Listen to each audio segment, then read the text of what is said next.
Well, I guess you guys win. Inspiration. It won't leave me alone. It's crazy. I really don't feel like doing these videos no more. But one thing I've learned to do is listen to the universe, as some people say.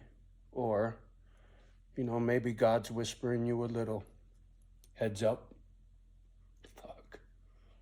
So, I just got done watching the video, and it's got this cat in there, Adam Calhoun. He's this white dude. I guess he come up in Chicago. Sound like he had a pretty tough time as a kid. I don't know, dude. He caught my attention when Carhartt wanted everybody to go get the fucking jab. And he's, fuck you, right?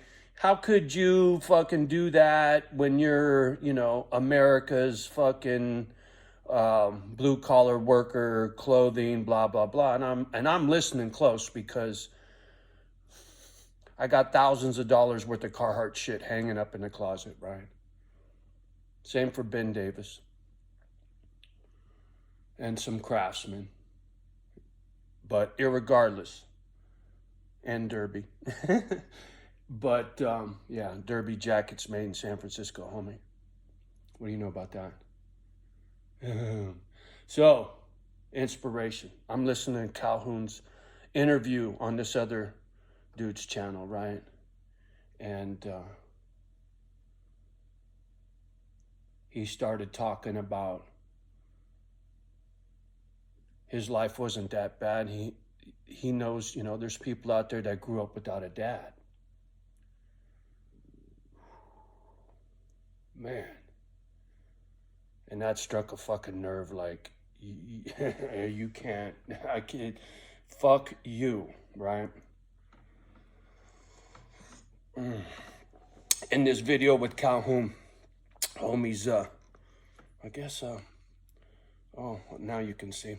But he's rocking a bunch of shit, and I'm like, I gotta go put my Mr. T starter kit on. I love my jewelry. Mom loved her jewelry. Anyway, look at that motherfucking pinky ring, will you? That's 24 karat gold. That's a fucking ounce and a half of 24 karat gold. Can you see the American Eagle, homie? God bless the red, white, and blue. Fuck you. I love my country. That's another thing that Calhoun caught my attention, right? He loves his country. I love my country. I just don't love the fucking people in it. And I hear that in him, right? His passion. But when he talked about motherfuckers out there that didn't have a dad, it crushed me, man.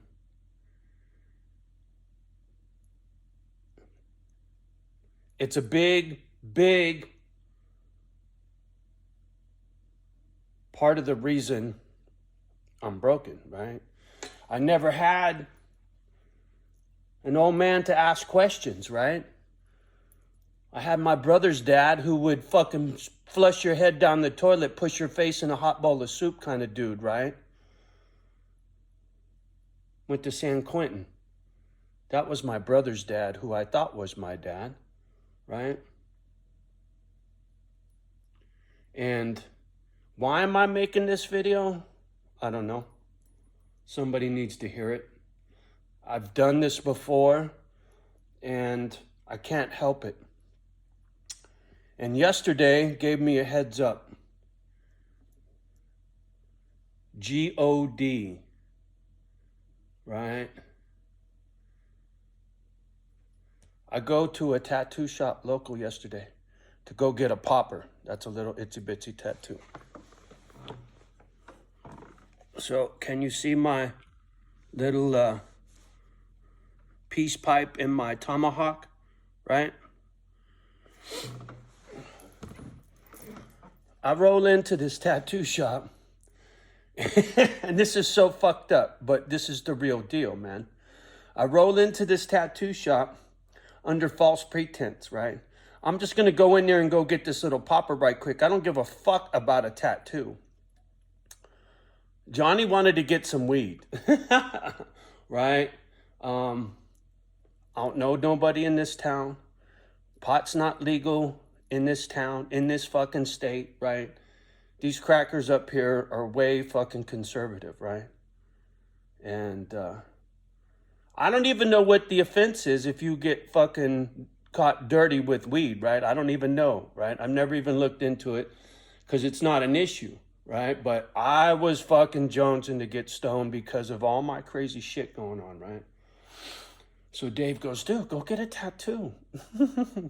And I go, dude, I don't want a tattoo. I need to get fucking stoned. And he's laughing. He goes, no, go get a fucking tattoo. And when you're in there, you'll find some fucking weed. What tattoo shop have you ever been in where you couldn't get weed? I was dying. I'm like, yeah, boo boo. So I go to this tattoo shop under false pretense. And quickly, me and this guy are fucking two peas in a pod. We see eye to eye immediately. We're having great conversation.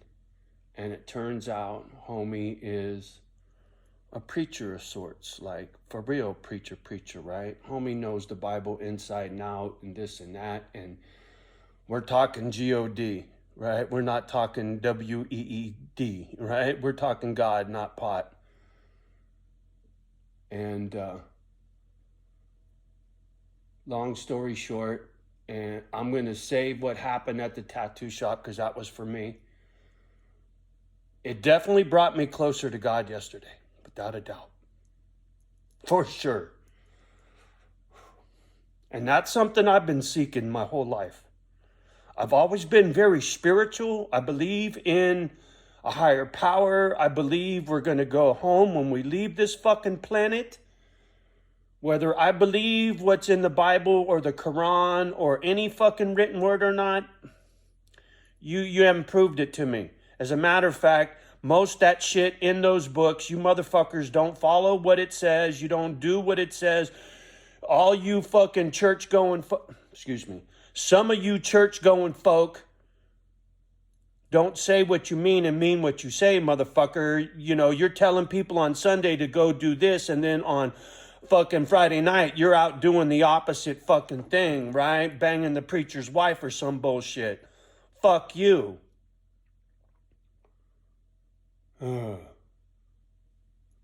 Look what Black Lives Matter just happened.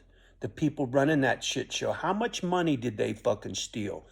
And the people that are being accused of stealing that money, did you take a good look at their clothes? Their makeup, their hair? Those motherfuckers spend a shit ton of money on themselves. Charity, right? So whether it's the Catholic religion that spun out mom in a bad direction, or it was, what the fuck's his name? The preacher on the radio, Billy Graham, back in the day, mom sending quarters in a little fucking envelope thing, and they're going to say a prayer for us and shit's going to get better. Never got better, right? So mom went between the booze and the Bible my whole fucking childhood, right? So when you really ain't got God to lean on when you're a kid, and you ain't got a daddy to lean on when you're a kid, you learn to fend for your motherfucking self. And that's exactly what I did. I've been fending for myself my whole fucking life. Preferring to be solo because I can't trust you bitches, right? Because you hurt me and you disappoint me repeatedly, stalker. Every time a motherfucker's trying to come up in the world, do good deeds, guaranteed the motherfucking devil will be on your nutsack trying to pull you down into an early fucking grave, homie. Ask wifey. Ask my brother Paul. When you get to the other side, you can see them and you can ask them for your damn self. They'll be there, right? They watch over me. I have no doubt, right? But when it comes to a papa, I got a tombstone when I was in my 50s. Thanks to ancestry, homie. A man that was murdered by his best friend because my dad was protecting his best friend's old lady from him from putting a beating on him. Some dude they called Pug. Michael Ray Kennedy was killed in Redwood City, California back in 1966. I was born in 1962. You go pull up my fucking tombstone video of my old man. You look at the date on the tombstone. That was the date he was murdered by his best friend. That's my dad. Man I never met. But he was trying to protect somebody from somebody else.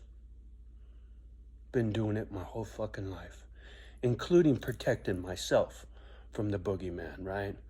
Running around with the knife clenched while I was sleeping in a fucking foster home so some perv wouldn't come fucking touch me. I was gonna stab him in the fucking face.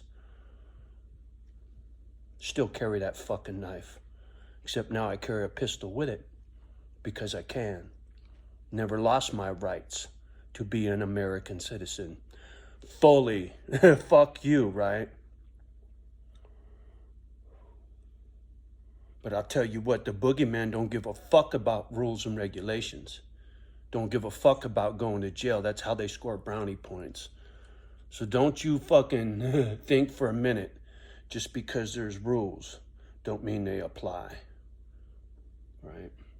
And when you don't have a dad to figure all that shit out, the street gives you the education that your papa wasn't there to give, right?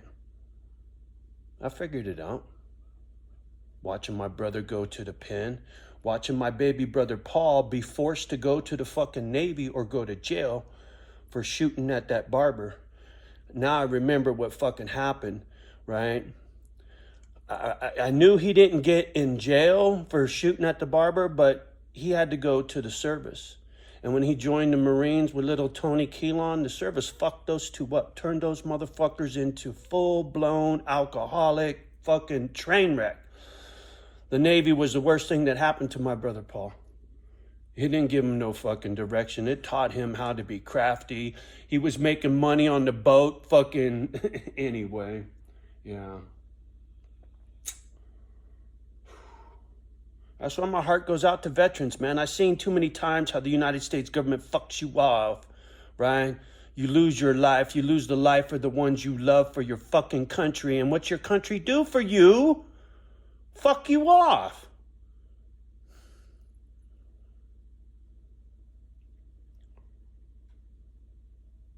Yeah. I really didn't want to do this video, right? But this is one of them fucking situations where I don't have a choice. The universe is telling me. What happened yesterday is telling me I got to do some shit. And I've heard it more than once, and I'm not patting myself on the back, but these are words that were said to me by a preacher man and a couple other people close to God saying I got some gift, right? And I used to say, yeah, my mom said the same thing. I got the gift to gab, right? When mom was having a nervous breakdown. The ball peen hammer story, some of you probably ain't heard it. Mom pulled me out of bed 2 o'clock in the fucking morning in that little shit apartment in Redwood. I was in grammar school, right? 6th grade, before junior high school.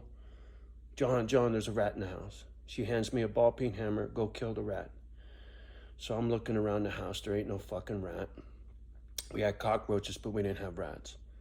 And come talk to me. And I talked to mom until I had to go to school.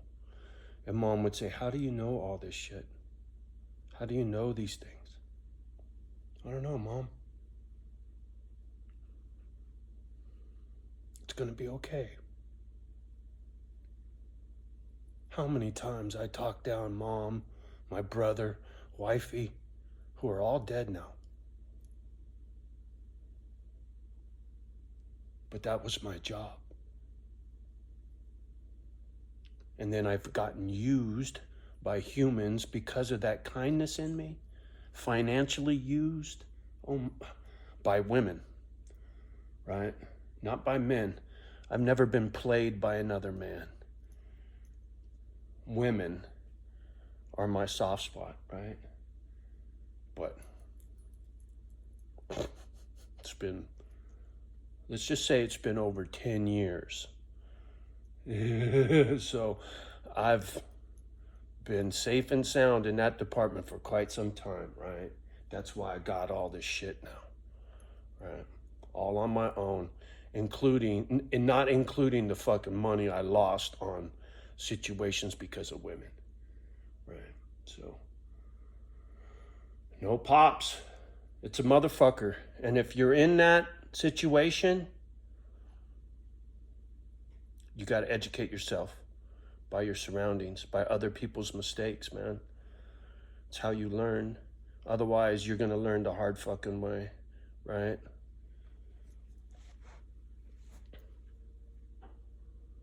Sometimes your dad will teach you the wrong shit, make it worse for you, right? I don't know if my dad was good people. I just know he got killed for protecting a woman from his best friend. Maybe my old man was cheating on banging his buddy's old lady. What the fuck do I know? And that's why dude shot him, right? The fuck do I know? I wasn't there. I just know my dad was murdered. You can't make that shit up, homie. It's crazy. And then I spent till I was living with Dave Dog, so I was in my 30s, right? Well into my 30s, and then I was curious, who the fuck was the old man? I started looking for this dude, Tom Oliver. That's the name moms gave me. It was wrong. The old man was Michael Ray Kennedy.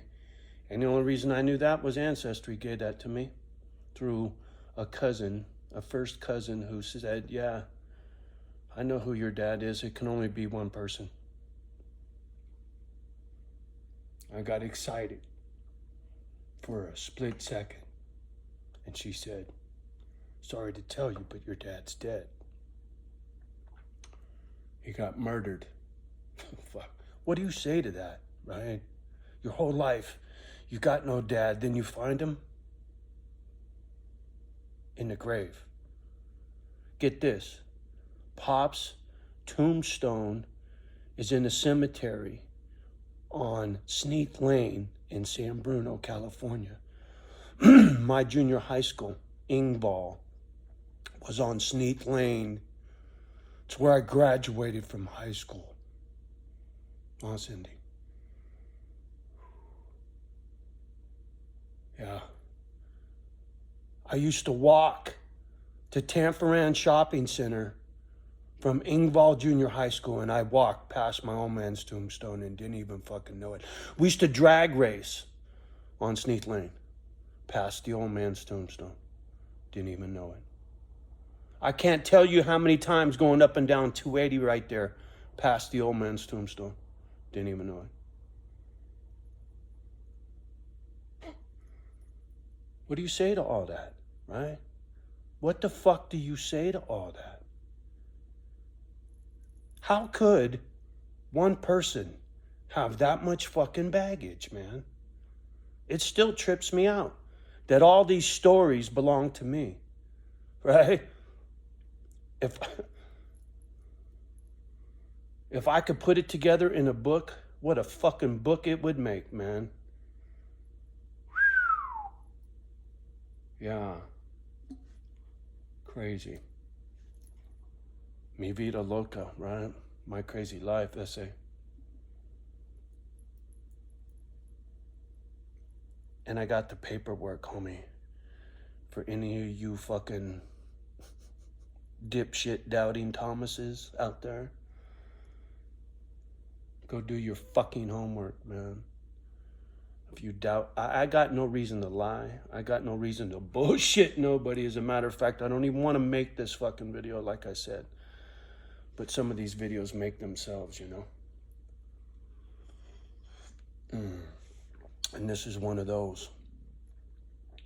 Yeah. So I'll link Calhoun's video below, and you'll see why I got all this bullshit on. right? Now it's kind of embarrassing, but there was a time. See, Mom was big into jewelry, and we were poor white trash. So Mom had this little dish of little fucking silver, turquoise, tiger eye, no real gemstones, but that was her little, she put all her jewelry on, and that was her fucking flossing up, you know what I'm saying? And so, yeah, I get it. Except I'm rocking gold and platinum. Anyway, said what I needed to say. I don't know. I guess if these things come up, I'll do them, right? God's making this video, homie. I don't know how else to put it. You'd have had to been in the tattoo shop yesterday. And when that thing was done in the tattoo shop, homie said, this tattoo's on me, and can I say a prayer over you? And I said, can I tip you? And he said, no. Can I say a prayer over you? And I said, sure. The homie gave me a prayer and a tattoo. And that's why you're getting this video. I don't know how else to say it, man. Corny that way, right? But it's real. Just like the old man's tombstone, man. These stories are all fucking real. And they're all mine. And I don't know how else to say it, right? Fuck you. So, anyway. I'm gonna get off the gadget. I got things to do today with the girlies, and looking forward to it. And I'm not looking forward to it, right? But I'll see you when I see you. Much love and respect as always from me and the girlies. Do what you do. Love the ones that love you back. Do your best with the rest. Don't let the kids hear my caca. And have a great day. Peace.